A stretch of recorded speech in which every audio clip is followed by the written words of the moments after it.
This is the bit of kit I wanted to show you. This is the Halite Overbag Pro. Now, to all intents and purposes, it looks like a synthetic sleeping bag, albeit a high quality one. But its intended purpose is, yes, you can use it as a synthetic sleeping bag, but it goes much further than that, and I'll explain.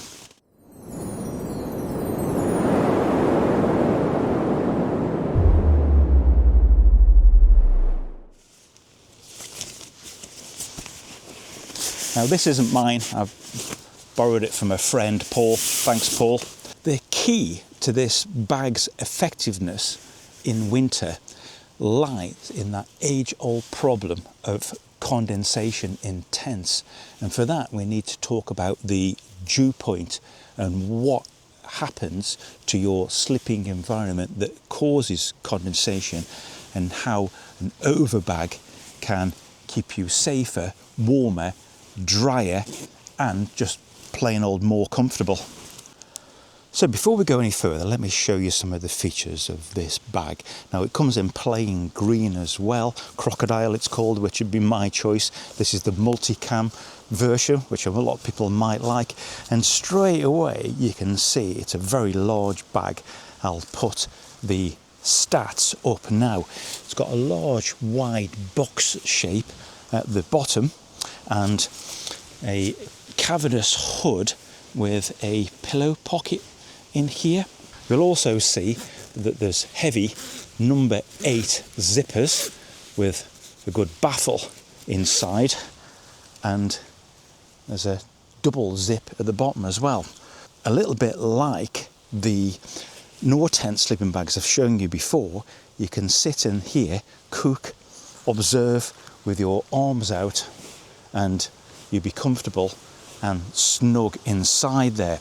Now, this being premium military spec kit, it's really overbuilt, so that's why we've got these heavy number 8 zippers. The weight isn't that massive. I think it's kind of like 1.2 kilos, and the materials feel really plush and soft. So the outer is Pertex Quantum. This is a really high spec, like very dense weave material that's highly vapor permeable, but also very good with DWR. And this starts to form part of the system and part of the way that this helps keep you dry. The insulation is called ClimaShield Apex. Now, ClimaShield Apex is what's called a continuous filament. That means it's all very, very long strands, and that massively reduces the need for baffles because the material tends to stay in place, and it's said to be highly resistant to clumping, highly resistant to loss of insulation over time. So this will last you and last you.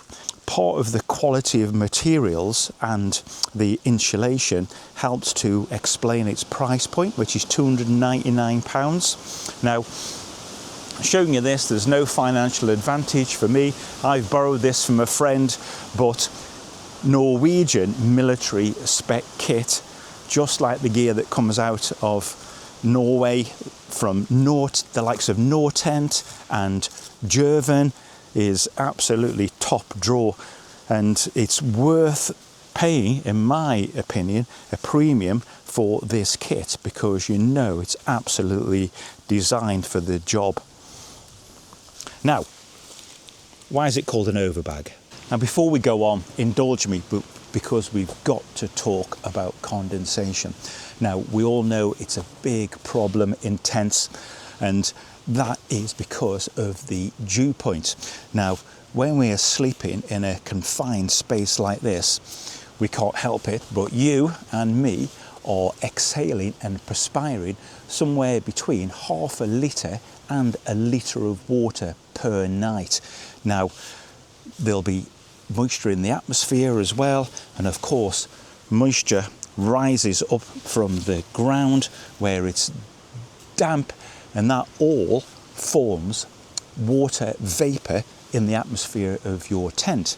Now, we know that we use an inner tent because what happens is hopefully the water vapour will pass through this breathable inner tent, and then where it meets the outer tent, it meets a cooler surface, and that is the dew point. So the dew point is the temperature at which the water vapour condenses. So either it becomes liquid that forms on the surface, known as condensation. Got a little bit of condensation in here.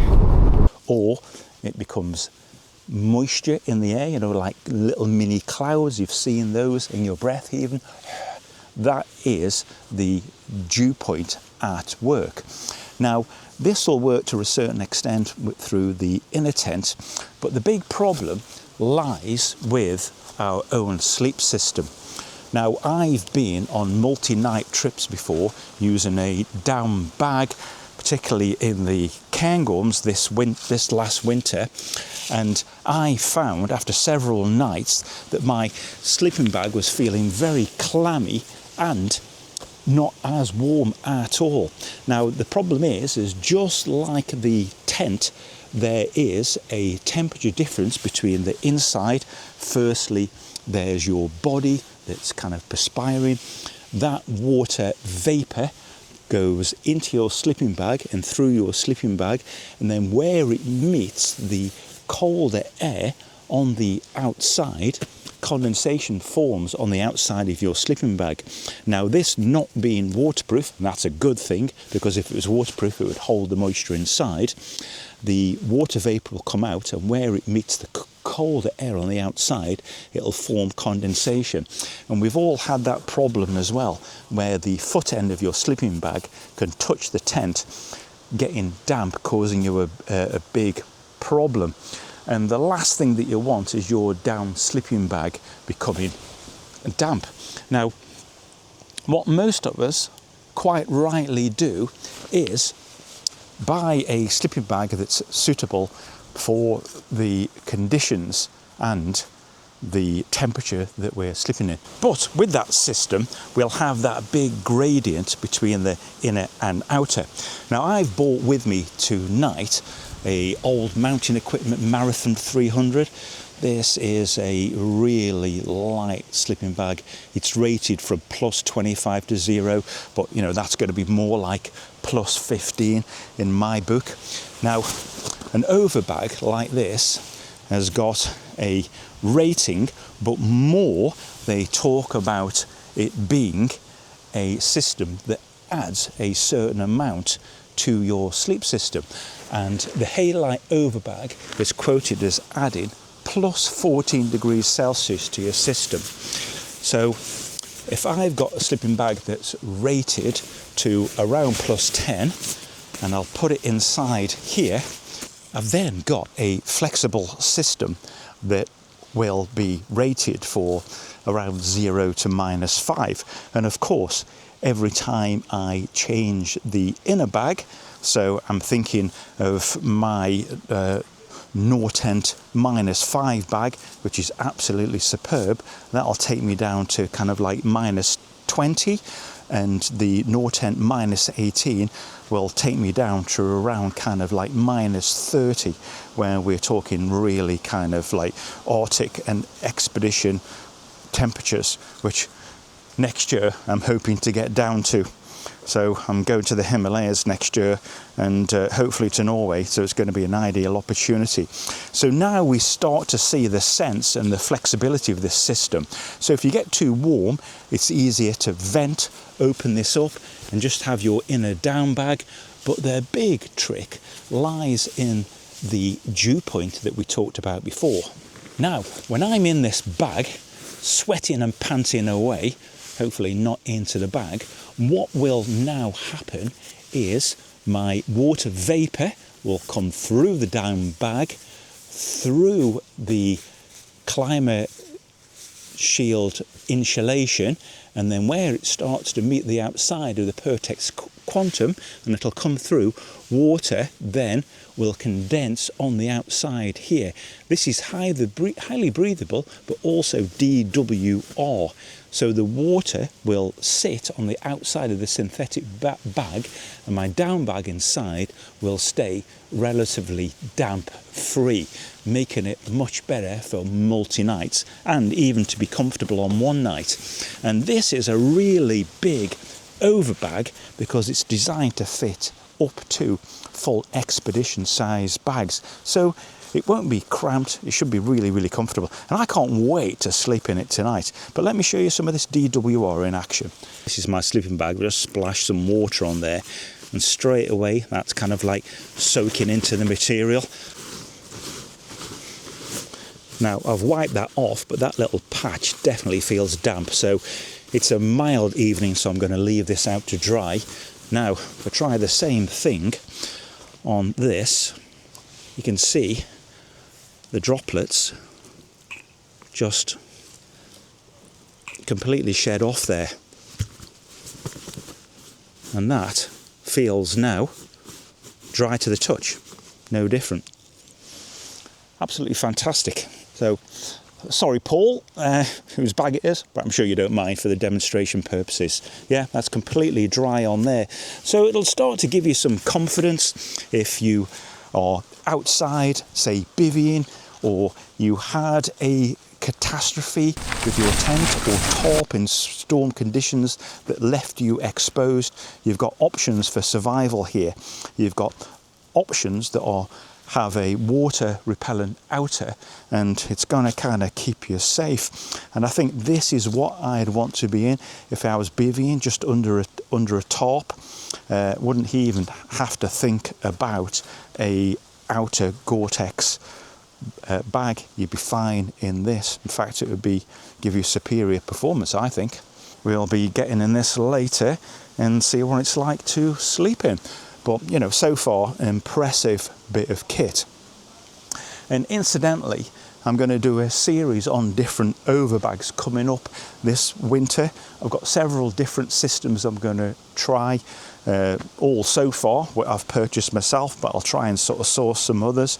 I don't know if you'll get to see the overbag again after tonight, but I may well do a big summary at the end on the overbag system and what benefits it can bring, incorporating different levels of sleeping bags. It perhaps would help as well to enable you to need to buy less sleeping bags because you've got like a more flexible system.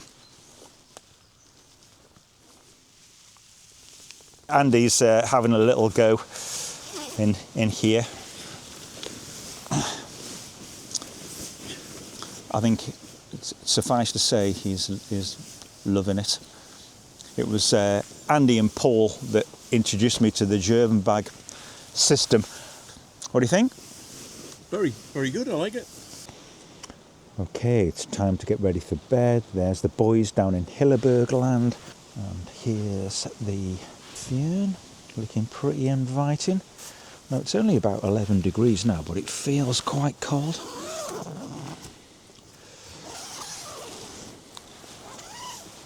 Right, time to get sorted out with the overbag. Now, the Kestrel 3000 here has got a really great feature on it. It measures the dew point. So this is the temperature at which the air will start condensing. And we've also got here relatively humidity. So with the door open now, when I've just got in, it's 76%. So I think when we get in the tent, this will start to rise. And the current temperature is a balmy evening, 12.7 degrees.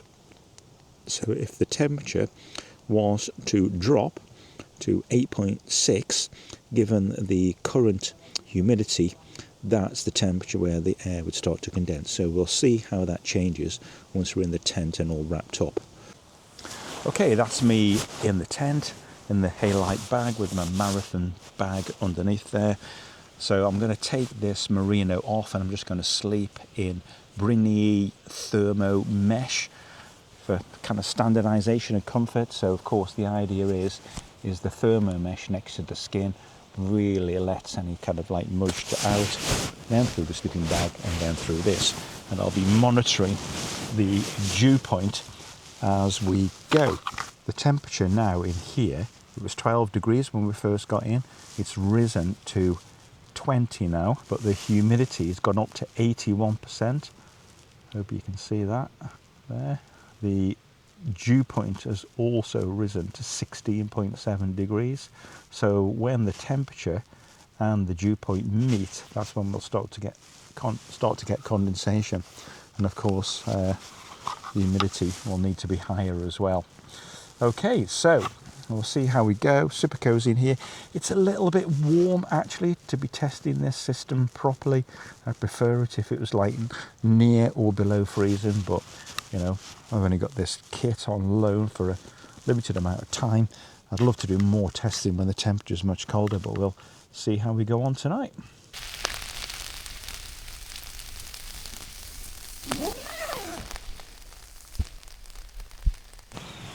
Good morning. Well, it's first light. It's going to be quite a balmy, warm night. It's definitely warm in the tent here. 16 degrees now. The dew point is 13 degrees and the temperature's 15, so we've still got that difference, so no condensation in here.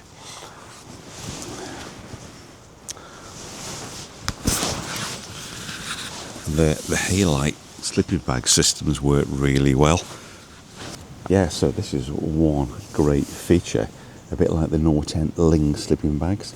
You can zip it down partly and have your arms out, so if it's cold in the morning and you're doing your tasks around camp, you can have your arms out and cook and stuff like that without restriction really. Well, some restriction, but at least you'd stay warm inside your bag. I'll show you that a little bit better back at home. I've seen some advantages and disadvantages that I'll talk about later. The only thing it hasn't been a good test for is it's been a little bit too warm, but then again I've been able to explore the ventilation options, so it's really increased the range. So I'll talk about Halite Overbag and some of the pros and cons I've discovered so far back at home. So the light to a mat's been excellent actually. I think using this overbag has increased my comfort significantly and helped to eliminate cold spots underneath my hip. Now, as you can imagine, there's been no condensation in these conditions on the outside of the Halite bag. Completely dry, and my inner down bag feels cozy and crisp. And I'm not sure if it's been the combination of good equipment and tent management or just kind of conditions really. So I really want to kind of try this in a range of conditions to get a proper test, but this belongs to a friend, so this one's going to have to go back to him after this one night, but I might be able to bring you more of that in the future.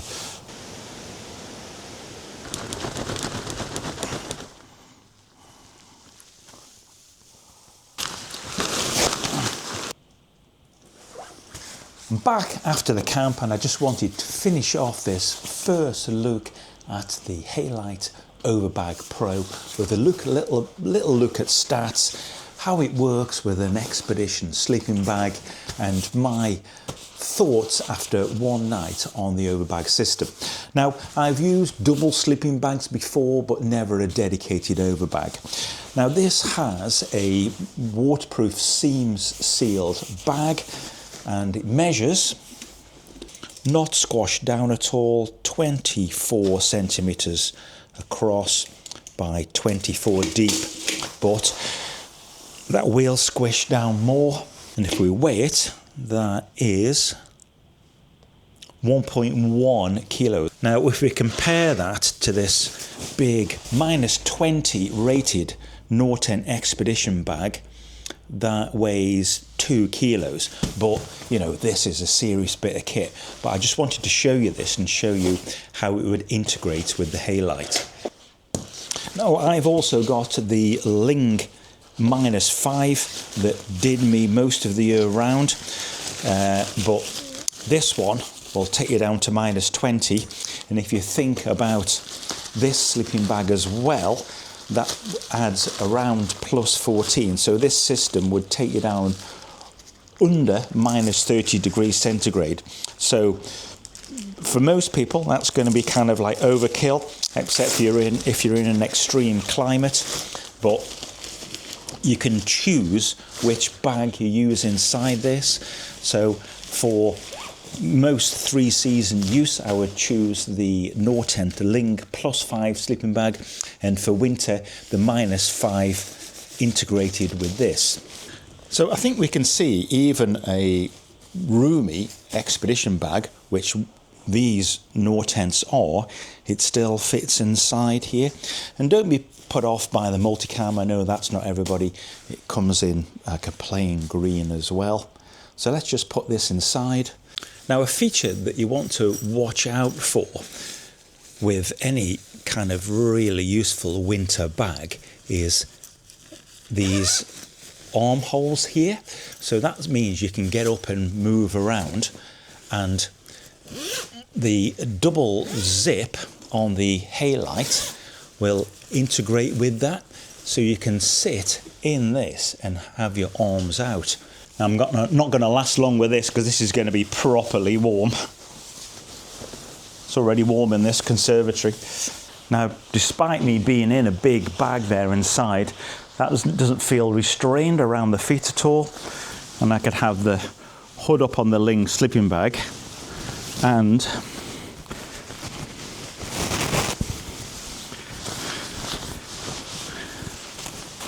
the generous hood up on the Halite, and I've got a working integrated system there.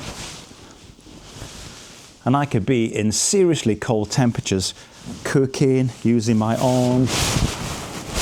I don't want to zip that right up, one because it's very warm and the microphone's there, but you get the picture. I can get my arms out and function well in a really cold environment. And with most conventional sleeping bag systems, if you're going to be in your bag and do everything, you've got to pull it down around here. But with this, you can kind of wear it like a big jacket. What are some of the advantages and disadvantages with this system? So firstly, let's look at some advantages. Now, the thing I found last night, it was a warm night, but what I was able to do with that red sleeping bag is vent it really nicely at the sides. So you've got a lot of flexibility to do that, to bring it down either side. And that's what I found myself doing. And then when it got colder into the early hours, I was still inside my inner one, and I just pulled the flap up and I was nice and cozy. And of course, the other benefit is that any moisture was going to the outer bag. You know, unfortunately, it wasn't cold enough to do a proper condensation test, but I hope that's going to come. So the other benefit I found was greater increased comfort on my mat. The synthetic material didn't bottom out, and also where I had any tension against the sleeping bag on the inside, there was no cold spots. So everything was smoothed out beautifully in terms of comfort and temperature. And I see that as a major reason for wanting to use this system in the winter. Disadvantages are that you're adding an extra sleeping bag, therefore weight and bulk. Now, you are saving on the inner bag that you would take, but I think on balance it means that despite this being around 1 kilo, you need around 500 to 700 grams less of inner bag. So the weight cost is around 500 to 600 grams, I think, because you can downgrade your inner bag, and you've got the ability then to go to the most hostile and coldest places that you can imagine. But if you invested in the Nortent +5 bag, what you would have is a system that took you through from summer down to about -9 comfortably.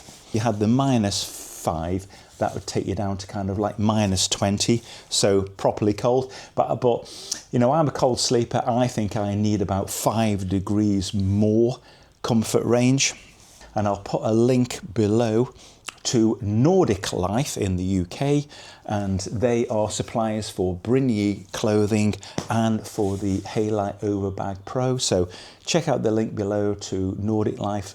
Rodri there is a very helpful guy. They're like expedition outfitters specialising in Norwegian and Scandinavian equipment, so you know it's going to be good, generally military spec gear. And you can have a look at the Overlight company themselves, and they're a really interesting company in terms of their lineup, because they're quite orientated towards military specification bags, waterproof bags, kind of like really high-end solid gear. Might not be for you, but it's definitely worth having a little look. So click on the links below and like me, learn about some new gear. So thanks for watching. Let me know what your experience has been of the Overbag system, what your recommendations are, and as I said, over this next few months I'll be looking at different options. Please don't put anything in the comments about price. It's really expensive. If you're the sort of person that is going on this sort of trip, this sort of conditions that you absolutely need the best, you'll know that's the price that you've got to pay for this kind of high-tech premium quality equipment. Okay, thanks very much for watching. Click the like button. Don't forget to subscribe for more like this. Thanks.